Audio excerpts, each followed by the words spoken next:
Bonjour, je vous remercie de prendre de votre temps pour écouter ce webinaire. Je suis Jean-Marc.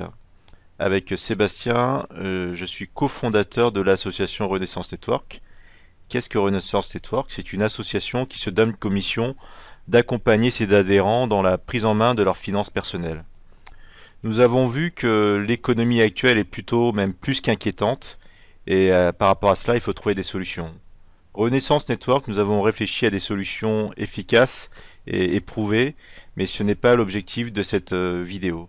Dans cette vidéo, nous allons vous donner tous les éléments qui vous permettront d'analyser l'économie, où on en est actuellement, et comment bien vous positionner et comment pouvoir réagir. Selon quel modèle avez-vous été éduqué?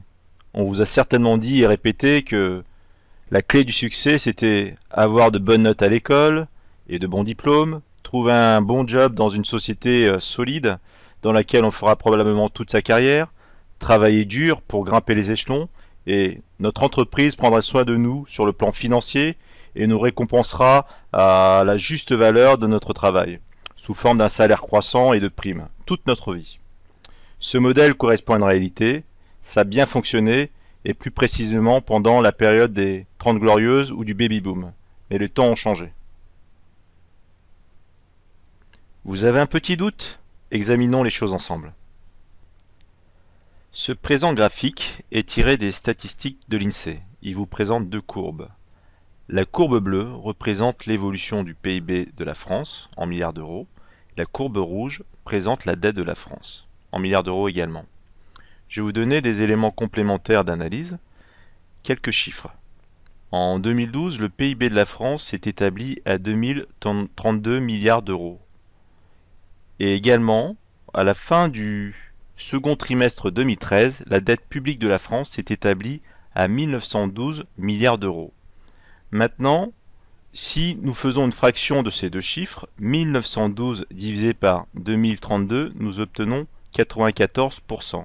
Ça veut dire que la dette de la France représente 94% du PIB. Ça devient énorme. Un élément complémentaire pour affiner votre réflexion, c'est que 65% de cette dette est possédée par des institutions étrangères. C'est-à-dire que la France doit de l'argent à des fonds de pension étrangers, à des compagnies d'assurance étrangères et à des fonds souverains. C'est-à-dire que nous sommes complètement dépendants d'institutions étrangères qui pourront avoir des exigences par rapport à la France. Pour finaliser cette analyse, je vous donne un chiffre complémentaire qui est l'intérêt de la dette. L'intérêt de la dette s'est élevé en 2013 à 56 milliards d'euros et l'intérêt de cette dette est payé par vos impôts sur le revenu. 7 Français sur 10 pensent que la situation économique s'aggrave. Ils sont 25% à juger que la situation est stable et 4% qui entrevoient une amélioration. Que d'optimisme. C'est particulièrement inquiétant parce que lorsque les consommateurs ont peur, ils épargnent, et lorsqu'ils épargnent, les entreprises ne produisent plus, et donc toute la machine industrielle est stoppée, stagne. Vous écoutez souvent les informations à la télé, les informations économiques, et tous les mois on vous sort les statistiques très importantes du consommateur américain. Le consommateur américain, lorsqu'il a peur, il est comme le français, il épargne, et là c'est la crise économique, et c'est la situation actuelle. Dans le slide qui va venir, on va vous présenter des éléments qui vont rappeler certains souvenirs. Après les prophéties de Nostradamus, nous avons les prophéties de François Fillon. En 2007, il a dit « Je suis à la tête d'un État qui est en situation de faillite sur le plan financier. Je suis à la tête d'un État qui est depuis 15 ans en déficit chronique. Je suis à la tête d'un État qui n'a jamais voté un budget en équilibre depuis 25 ans. » Il avait raison, François. Regardez, en 2013, la prévision de croissance pour la France, c'est 0,3%. Inquiétude des étudiants face au marché de l'emploi. Voici l'illustration de la faillite de notre modèle de succès qu'on a évoqué précédemment. Avoir des bons diplômes, ils les ont. trouver une bonne boîte dans laquelle s'épanouir, grandir et être rémunéré en proportion de son travail, ils n'auront même pas cette chance. Vous voyez les statistiques qui sont déplorables. Un étudiant sur 5 d'école de commerce part pour s'installer au Canada, au Royaume-Uni, en Allemagne ou dans un pays asiatique. Également, 27% des nouveaux diplômés n'envisagent même pas un avenir professionnel en France. Ils vont partir directement à l'étranger. C'est particulièrement fâcheux parce que ces profils-là, c'est l'élite de la France de demain, c'est les gros salaires de demain, c'est ceux qui vont payer les gros impôts, c'est ceux qui vont payer pour les retraites. Et qu'est-ce qui va se passer? Et également, on peut imaginer la peur, la torpeur de ces jeunes diplômés qui ne sortent pas d'écoles prestigieuses et qui doivent littéralement galérer. Les défaillances d'entreprises au plus haut depuis 4 ans. C'est l'hécatombe, c'est l'hécatombe. Au troisième trimestre 2013, les faillites d'entreprises ont progressé de 7,5% par rapport à la même période de l'année dernière. Aucun signe d'amélioration et on est guère mieux qu'au pire de la crise qui était en 2008 où là sur une année entière on était à 58 000 défaillances d'entreprises. Donc on n'a aucun signe d'amélioration et on est vraiment en plein creux de la crise. Qui a parlé de l'inversion de la courbe du chômage? Chômage, l'UNEDIC prévoit une poursuite de la hausse du chômage en 2013 et en 2014. Quelques chiffres supplémentaires. De janvier à août 2013, 103 000 personnes ont rejoint les bancs du Pôle emploi. Et les prévisions du chômage pour 2013, c'est 178 000 personnes en plus. Et pour 2014, c'est 129 000 personnes en plus. Ajoutez à cela, le déficit de l'assurance chômage atteindra les 18 milliards d'euros en 2014. Avec un tel déficit, on peut s'attendre à des coupes dans les aides aux chômeurs, donc certains vont rester sur le carreau, c'est évident. Le chômage, illustration. Alcatel-Lucent, 900 emplois supprimés et 2 usines fermées en France. Waouh, quelle hécatombe. Il faut savoir que les chômeurs, c'est pas que des losers, c'est pas que des feignants. Il y a des gens brillants, mais qui ont le malheur de faire partie d'un plan social et qui se retrouvent en difficulté. Dans toute notre carrière, il faut s'attendre à de plus en plus pouvoir passer par cette case chômage et ce ne sera pas du tout évident. Vous connaissez peut-être cette blague des Américains qui est assez cynique, c'est qu'ils disent la récession, c'est quand mon voisin est au chômage et la crise, c'est quand moi je suis au chômage. Donc maintenant, pour vous préparer un petit peu, vous êtes entouré, je vais vous présenter votre meilleur ami. Alors, l'INSEE voit les inégalités progresser en France. Oui, la France est un pays riche, c'est indéniable. Néanmoins, on a quand même 14,3% de la population qui vit sous le seuil de pauvreté. Ça veut dire que c'est 9 millions de personnes qui vivent avec moins de 977 euros par mois. Comme conclusion, c'est que la classe moyenne s'appauvrit. Pour soutenir cette idée, je vais vous présenter un concept qui est certainement nouveau pour vous. Dans ces slides, ça représente la distribution des richesses dans les pays industrialisés et riches. Donc cette distribution des richesses est en forme de ballon de rugby. Donc peu de pauvres en bas, peu de riches en haut, et au milieu, une classe moyenne qui est très importante. Ensuite, dans les sociétés en développement, nous avons une forme de distribution des richesses en forme de sablier. Quelques méga riches en haut et beaucoup de pauvres en bas. Et une classe moyenne qui est très très faible. Néanmoins, lorsque ces sociétés en développement passent du stade de développement à émergent, comme l'Inde ou la Chine, la classe moyenne grandit et cette forme de distribution des richesses ressemble finalement à un ballon de rugby. Et par rapport à cela, et à côté de cela, des pays comme la France, comme dans le slide que nous avons vu précédemment, la part des pauvres augmente de façon substantielle, et finalement la distribution de richesses s'apparente de plus en plus à un sablier. Donc, au regard de cela, serions-nous pas dans une tendance de régression, où la France finalement va ressembler de plus en plus à un pays pauvre? L'inflation de 2%, c'est quelque chose de relativement classique. Pour illustrer ce qu'est l'inflation, on vous donne 100 et dans les faits, matériellement, vous ne dépensez qu'une valeur marchande de 98. Pour revenir au sujet de l'inflation par rapport à la crise. En période de crise, au niveau de votre salaire, c'est difficile de demander des augmentations. Votre salaire stagne. Nous prenons une illustration sur 36 mois. Imaginons que votre salaire, lui, il va être stagnant sur 3 ans et que pendant ce temps-là, tous les ans, vous subissez une inflation de 2%. Eh bien, en conclusion, ça veut dire que sur ces 36 mois, vous avez perdu 6% de votre pouvoir d'achat. C'est vrai que c'est difficile à entendre, mais c'est la triste réalité, vous êtes la victime, et vous avez perdu 6% de votre pouvoir d'achat. Une illustration de l'impact de l'inflation. Donc prenez comme exemple, Albert a vendu un vieux tableau de famille d'une valeur de 10 000 euros et il positionne la recette de cette vente dans un coffre-fort.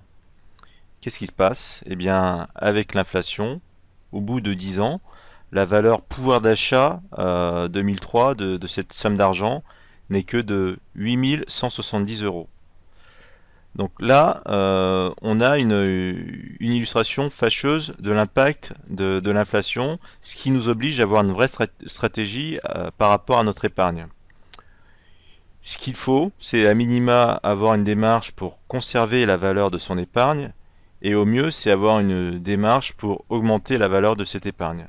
Dans ce cas bien précis, si l'argent avait été positionné sur un compte à faible rémunération, on aurait pu juguler les effets de l'inflation. On arrive au bout du bout, c'est ce que nous dit Olli Rehn, qui est un commissaire européen aux affaires économiques et monétaires. Il nous dit qu'en France, les hausses d'impôts ont atteint un seuil fatidique. Oui, si on reprend la courbe de l'affaire. C'est quoi la courbe de l'affaire? C'est que elle prouve qu'à un certain seuil, la collecte d'impôts n'est plus efficace et que finalement les citoyens ne veulent plus payer d'impôts, ils descendent dans la rue et ça devient réellement une catastrophe. On est proche de ce seuil fatidique parce que rien que sur l'année 2013, l'impôt sur le revenu a augmenté de 23%, l'impôt sur les sociétés a augmenté de 30%. En conclusion de cela, on pourrait se poser la question, quel levier il reste lorsque on ne peut plus augmenter les taxes. Donc on arrive vraiment au bout du bout, au bout d'un cycle. Alors, vous avez peut-être pas lu cette info dans les journaux, mais c'était vraiment assez hallucinant, ça aurait pu faire l'objet d'un film, c'est le braquage à la chypriote. En fin de compte, le gouvernement chypriote, pour résoudre de façon partielle le problème de la dette, a mené toute une stratégie de taxation des épargnes. C'est-à-dire que le week-end, ils ont fermé l'accès à toutes les épargnes, toutes les banques, et ont taxé successivement les moins riches comme les plus riches. Donc pour ceux qui avaient une épargne inférieure à 100 000 euros, ils ont reçu une taxation de 6,75%. Et pour ceux qui avaient une épargne supérieure à 100 000 euros, cette taxation s'est élevée à 9,9%. Au total, l'épargne disponible était proche des 70 milliards d'euros et elle a été taxée en moyenne à 8,2%. Pour la France, on sait que l'épargne disponible est de 11 000 milliards d'euros. Ça pourrait éveiller certains appétits et l'expérience chypriote pourrait inspirer certaines personnes. La retraite. 8 Français sur 10 sont inquiets. Ils ont raison parce que notre système atteint ses limites et c'est de plus en plus difficile d'avoir des bonnes pensions et d'avoir ce système qui se perdure dans l'avenir. Néanmoins, ce système est très humaniste. Il permet quand même de protéger les pensions. Je vais vous illustrer ça. Le système américain qui se fait par capitalisation, donc avec les marchés financiers. Pendant la crise des subprimes, 2000 milliards de dollars ont été perdus. Donc c'est des retraités américains qui ont perdu 2000 milliards de dollars. Donc effectivement, il y a de quoi avoir la rage. Néanmoins, en France, pour les générations plus jeunes, on peut quand même se poser des questions. Qu'est-ce qui sera des retraites dans 20 ans? Il se pourrait que les caisses soient complètement vides.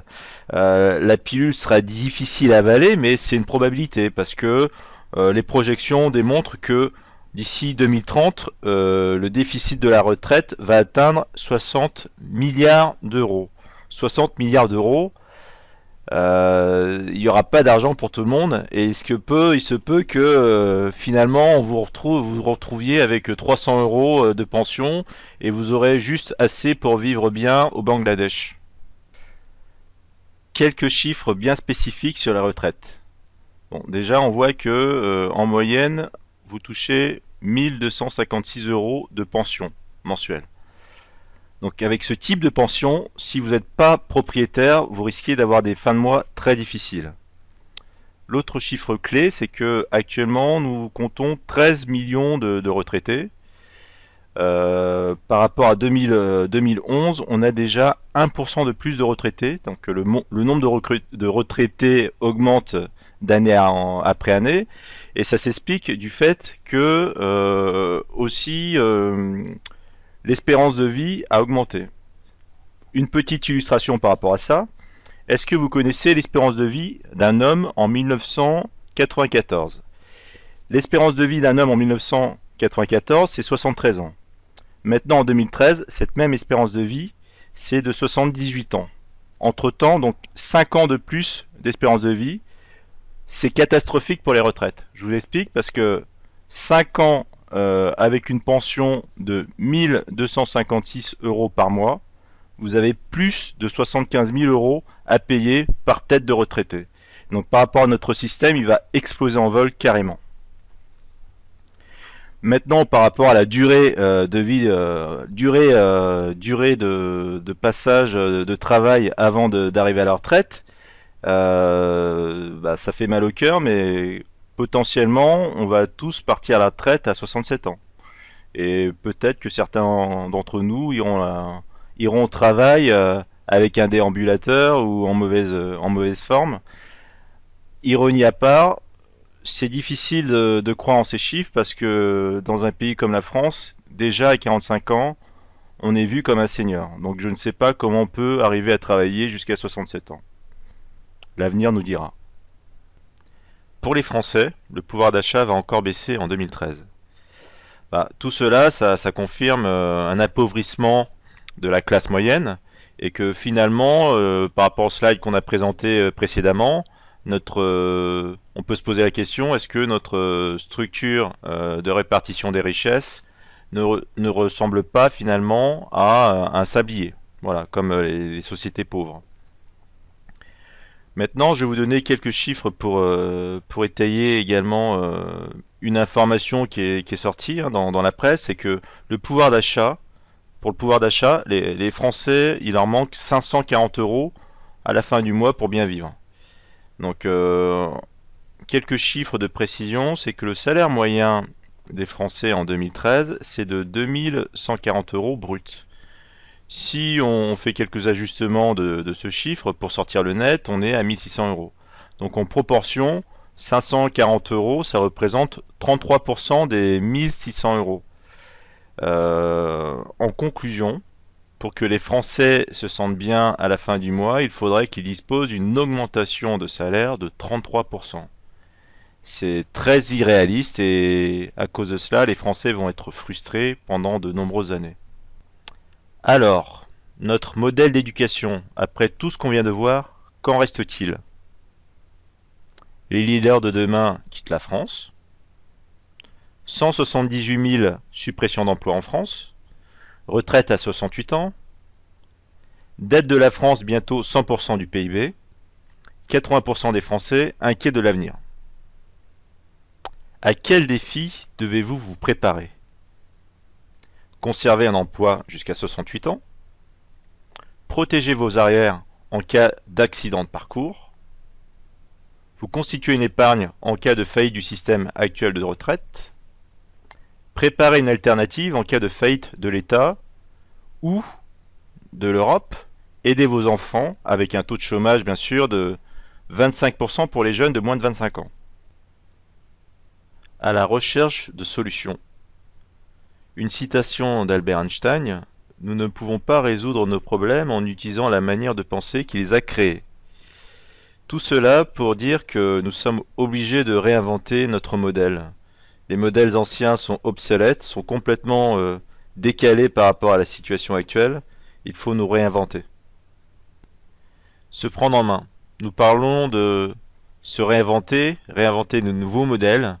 Et là, dans les slides qui viennent, nous allons vous présenter différentes initiatives qui illustrent cette volonté d'innover et de se prendre en main. Donc là, nous sommes sur le site de Blablacar. C'est une plateforme collaborative de covoiturage où des Français peuvent voyager avec d'autres particuliers pour des prix vraiment dérisoires. Nouvelle initiative, près d'Union, encore, des Français passent par d'autres Français pour faire des emprunts. Et là, les grosses institutions financières ne sont plus dans la boucle. Et ça se passe de particulier à particulier. Sur ce site, nous sommes sur Kickstarter. Donc Kickstarter est une société qu'on appelle du crowdfunding. C'est-à-dire que des particuliers encore vont sélectionner des projets et vont investir sur ces projets. Vous avez certainement entendu parler de My Major Company. Et bien là, on est sur le même principe. À titre d'illustration, sur la plateforme Kickstarter, une société américaine s'est financée à hauteur de 80 millions de dollars. Vous avez bien entendu, 80 millions de dollars.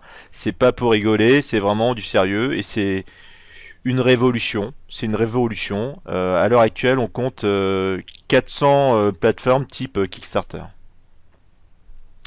Le must du must, c'est maintenant la banque, elle est disponible pour tout le monde. Donc c'est révolutionnaire, c'est disruptif. La personne à la tête de ça est l'ancien responsable de la communication de la Société Générale. Et donc en 2014, tous les Français pourront ouvrir un compte en banque en 5 minutes chez leur buraliste. C'est vraiment révolutionnaire.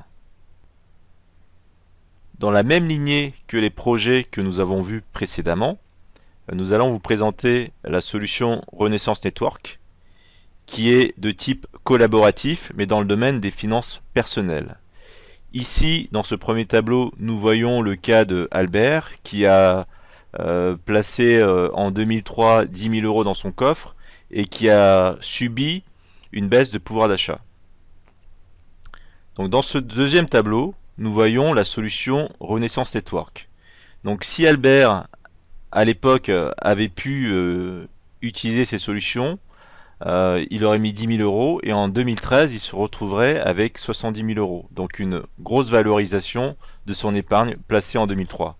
Également, en parallèle, Albert aurait bénéficié de revenus récurrents complémentaires tous les mois. Donc à la fois, augmentation de l'épargne et revenus récurrents. Vous disposez maintenant des informations sur la situation économique. Vous disposez d'informations sur les capacités de l'homme à s'adapter et à réinventer ses modèles. Et vous savez que Renaissance Network a une solution à vous proposer. Je vous remercie d'avoir écouté cette vidéo. Et si vous cherchez des informations complémentaires, vous avez sur cette page un moyen d'accéder à une deuxième vidéo qui vous donnera toutes les informations.